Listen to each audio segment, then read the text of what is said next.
আয়না ঘরের রূপকার জিয়াউল হাসানের বাড়ি পাইছে 922 কোটি, আমির হোসেন আমুর বেড়ে পেয়েছে 5 কোটি। আজকে আশ্চর্য হয়ে যাবেন, 17টা বছর উন্নয়ন উন্নয়ন উন্নয়ন, রেডিও খুললে উন্নয়ন, বিটিভি খুললে উন্নয়ন, সময় টিভিতে উন্নয়ন, 71 টিভিতে উন্নয়ন, উন্নয়নে জোয়ার বয়ে দিয়েছে। অথচ আজকে তাকান, আজকে দীপুমণির মতো একটা ভালো মহিলা, পদ্মাশীল, ব্লাউজ টিলাউজ যা যা কাপড় চোপড়, ভদ্র মহিলা, দেখা দৃষ্টিকোণ থেকে একটা ভদ্র মহিলা, কিনা একটা ভিসি নিয়োগ দিলে 2 কোটি, একটা কলেজের প্রিন্সিপাল নিয়োগ দিলে 50 লাখ। আয়না ঘরের রূপকার জিয়াউল হাসানের বাড়ি পাইছে 922 কোটি। আমাদের ইন্টারনেট পলক কাকু, ওর বাড়িতে পাইছে 40, তার মানে প্রায় 4000 কোটি। আমির হোসেন আমুর বেড়ে পেয়েছে 5 কোটি। আরে শোনেন না, এখনো শেষ করিনি তো। আমাদের রূপপুর পারমাণবিক বিদ্যুৎ কেন্দ্রের থেকে আমাদের উপদেষ্টা ওই যে 5,500, উনি আর আরেকজন মিলে খাইছে 59,000 কোটি। 59,000 কোটি টাকা শুধু রূপপুর পারমাণবিক বিদ্যুৎ কেন্দ্র থেকে। রূপপুর পারমাণবিক, শুধু তাই না, আরো আছে তো, একটু লক্ষ্য করেন। এই যে ছাত্র আন্দোলনে বাচ্চারা বিজয় লাভ করার পরে বঙ্গবন্ধুর ভাস্কর্য আর যেখানে যেখানে মূর্তি ছিল ভেঙেছে, বছরে এরা 400 কোটি টাকার খালি মূর্তি বানাইছে। কত টাকার? বছরে 400 কোটি টাকার মূর্তি বানাইছে। আরে ভাই, আজকে শুধু শুনলে হবে না, শুনে নেন। কে আহলে হাদিস, কে হানাফি, আপনাদেরকে এটা জেনে রাখা উচিত। আজকে আমার এখানে কদমতলা বাজারে অসংখ্য আহলে হাদিস ভাইরা আছে, কিন্তু তারা কখনো এটার বিরুদ্ধে সোচ্চার কণ্ঠে আওয়াজ দিতে আমি দেখি নাই। আল্লাহর কসম, আমার আত্মার আত্মীয় সব, আমি ডাইরেক্ট তাদের বিরোধিতা করছি না, কিন্তু একটা মূর্তির বিরুদ্ধে, ভাস্কর্যের বিরুদ্ধে বক্তব্য দিতে দেখি নাই। কিন্তু সরকার 400 কোটি টাকার মূর্তি বানাইছে। আজকের শিরকের বিরুদ্ধে আমার ভাইদের অসাধারণ বক্তব্য, বিদআতের বিরুদ্ধে বক্তব্য। আমার নিজেরও একটা বই লেখা আছে শিরকের বিরুদ্ধে, আমার নিজেরও একটা লেখা আছে শিরকের বিরুদ্ধে বই লেখা, জান্নাতের পথে আহ্বান।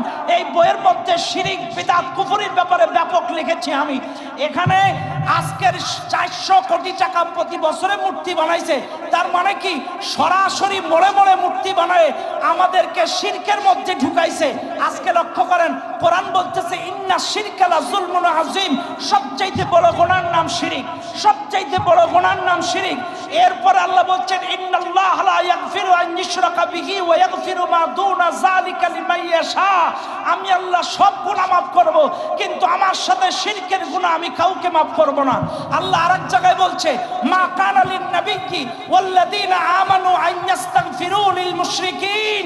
আল্লাহ বলছেন নবী, যদি কোনো মুশরিক মারা যায়, ওয়াল্লাযীনা আমানু, ঈমানদারদের উচিত হবে না আন ইস্তাগফিরু লিল মুশরিকিন, কোন মুশরিকের জন্য দোয়া করা।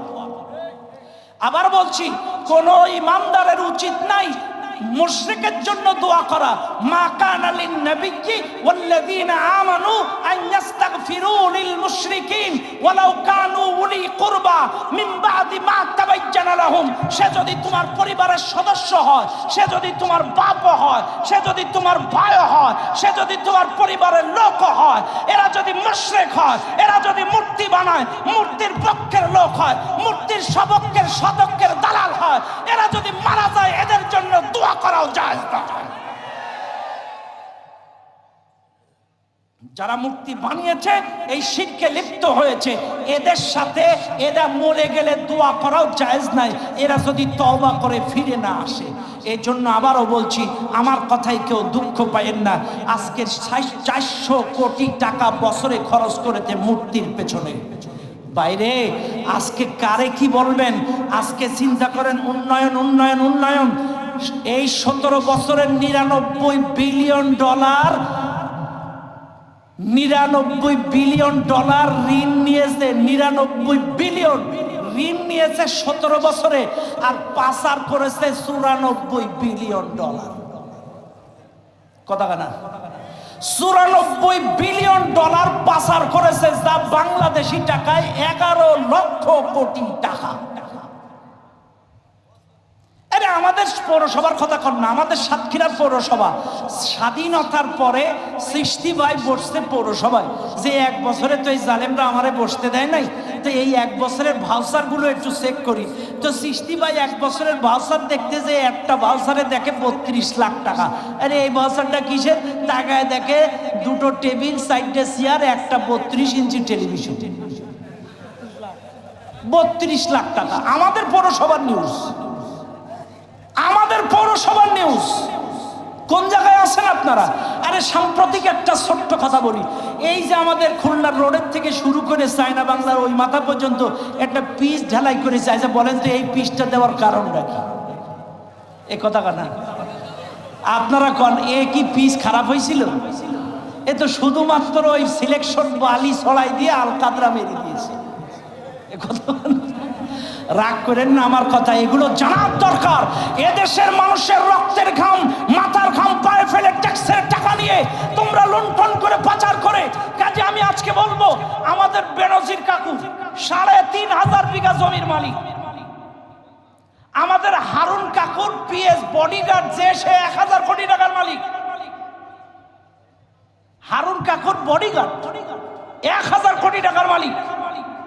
বাইরে এই জন্য আমরা বলবো, এই ক্লান্তি লগনে, আজকের এই ক্লান্তি লগনে উপদেষ্টা মহোদয়দের দৃষ্টি আকর্ষণ করব, এসআই থেকে শুরু করে ওসি, এসপি, ডিসি, আমি বিরোধিতা করছি না, দেশের স্বার্থে, জনগণের স্বার্থে এই দেশকে সুন্দর করে ঢেলে সাজানোর জন্য এসআই থেকে শুরু করে ওসি, এসি, ডিসপি এবং এই দেশের তৃণমূল পর্যায় থেকে এই জালেম সরকারের যত নেতৃবৃন্দ, এদের শুধু ভিটা বাড়ি ছাড়া সমস্ত সম্পদ লুণ্ঠে এদেরকে গ্রুপ করে রাষ্ট্রীয় কারাগারে জমা করা হোক। কথা বলেন ঠিক না বেঠিক? সব রাষ্ট্রীয় খাতে জমা করা হোক, কারণ এগুলো সব জনগণের সম্পদ। এদের তদন্ত করা হোক। শুধুমাত্র তাদের ভিটা বাড়ি আর তাদের কি ছিল এটা তদন্ত করলে দেখা যাবে, আর বাদ বাকি যা আছে সব হিসাব করে সরকারি কোষাগার খাতে জমা করা হোক। কথা বলেন ঠিক না বেটি? এ দেশ আবার চাঙ্গা হয়ে যাবে, থাকবে না, আবার শুরু হয়ে যাবে, সোজা হয়ে যাবে। বাইরে এই জন্য আজকে আমি শুধু চিন্তা করি, মানুষ যখন মারা যায় তাইলে আমি কবরের কাছে যে চিন্তা করি, একটা মানুষের কত টাকার দরকার? বাইরে কত টাকার দরকার? একটা পিয়ন 1000 কোটি টাকার মালিক, 400 কোটি টাকার মালিক, 922 কোটি টাকা তার বাড়িতে পাওয়া যায়। আরে এক সচিবের বাড়িতে হাজার হাজার কোটি টাকা ডলার পাওয়া যায়। জিয়াউল হকের বাড়ি 922 কোটি টাকা। একটা মানুষের বেঁচে থাকার জন্য কত টাকার দরকার? জায়গা তো মাত্র 3.5 হাত, মাত্র 3.5 হাত। কত